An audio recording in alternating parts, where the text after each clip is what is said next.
Stop violence against women more than just an empty slogan for one woman who also happens to be a DJ. Hi, I'm Ray Williams. BridgeZ stabbed in an apparently unprovoked attack at a jerk stall. But her ordeal compounded when the police refused to take her statement and almost immediately released her attacker. Wounds healing, but female DJ still traumatized after Friday night attack. BridgeZ stopping for jerk chicken on Red Hills Road. Heavy traffic because of a party. According to BridgeZ, a standoff ensuing with another driver after he was asked to reverse. The guy jumped out of the car and came to my window and said, "Yo, my girl, you now move." So I'm like, I can't move. I can't reverse out in the road. So he's like, "So you now move then? Yo, you know, lock me there, wait for my chicken." Someone said, "Yo, calm down. Just back up, make me go forward, and you go around me. That's all you got to do. Nobody not behind you." So he said, "So you now move." I said, "I can't move. I can't move out in the road." Then I see him go in the car. So I assumed that's what he was going to do, back up. I gave the jerk chicken man the money. I kind of got distracted. So I was looking at him. All of a sudden I hear something break. So I'm like, what that? Well, I didn't see that he was bending under my car because I'm still sitting in the car. And then I see him come up and start stabbing my tires. So I jump out the car and say, "Yo, what you do?" And him just comes up, bloop, in my head. BridgeZ stabbed in the head in front of shocked onlookers. She fell, dislocating her shoulder. Passers-by responding by throwing bottles at BridgeZ's attacker. The man prevented from escaping, at which point she used her phone camera to record these images of him bloodied and looking dazed. Everybody was like, "Why you stab the woman for? You stab the..." She wouldn't move out of the way. Seriously? So it's like the police have to hold him gun up for hold the people them off for him because the people them want to kill him. BridgeZ managing to drive herself to the Constant Spring police station, but her ordeal by no means over. Honestly, I didn't even realize I got stabbed. I had on this wig and it looked like the blood was caked up in the wig. And then we reached the station. I came out the car, police say, "Yo, you know, see your head I bleed. Yo, we need to rush you to the hospital. You can't make a statement right now." So they put me in the back of the car. They have him in the office. So I'm assuming they're going to keep him. I don't have nothing to worry about. He's there. But, says BridgeZ, the police refused to take her statement at hospital. It gets worse. BridgeZ claiming that she left UWI's ER after 8 hours at 7 a.m. next morning without being treated except for a bandage on her back. BridgeZ returning to the Constant Spring police station only to be told her attacker had been released.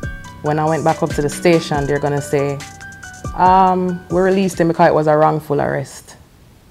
What? How is it a wrongful arrest? I got stabbed in my head. You didn't give a statement, so we can't hold him.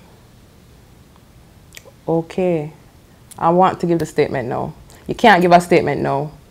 Why not? You don't have a medical report. BridgeZ then going to Andrews Memorial where she got stitches to her head and back and underwent a CT scan. Doctor tell me, say, the knife broke on the tire, by the way. If the knife didn't break on the tire, she said it was 1 inch away from my skull. It could have fractured my skull. And I got a dislocated shoulder. They relocated back my shoulder. BridgeZ again going back to the Constant Spring police station. Because I want this guy in jail so bad. When I went up there now, they're going to say, "Oh, we can't take your statement, ma'am." I'm like, I have my medical report. Why you can't take my statement? The person that took your report is not working today, ma'am. You have to come back on Monday morning. BridgeZ having to resort to social media before the cops agreed to take her statement on Sunday morning. The next morning when I went down to the station, boom, somebody took my statement. And I know it's because they saw my post. I mean, my post had about 10,000 views by the next day. On Monday, when this interview was done, BridgeZ still clueless as to the identity of the man who stabbed her. He had the big sign on his shirt of where he works. Where does he work? Fidelity Motors is what the shirt said. Do you know his name? I do not know his name. The police is not going to give me that information. That's fine. I just want him in custody. People like Bridges left feeling angry and powerless when even the police seem reluctant to help. She's determined, however, not to be another voiceless victim. Turn yourself in. Just turn yourself in and do the right thing. You know what you did to me. Look at this.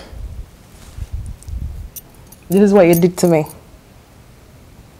You know what you did, turn yourself in. That's all I have to say to him. And God is good, because if he wasn't trying to stab my thigh and broke that knife, the whole knife would have gone in my head. I wouldn't be sitting here right now. So, turn yourself in for me, please, sir. You know what to do. Do the right thing. That's all I have to say. Sorry.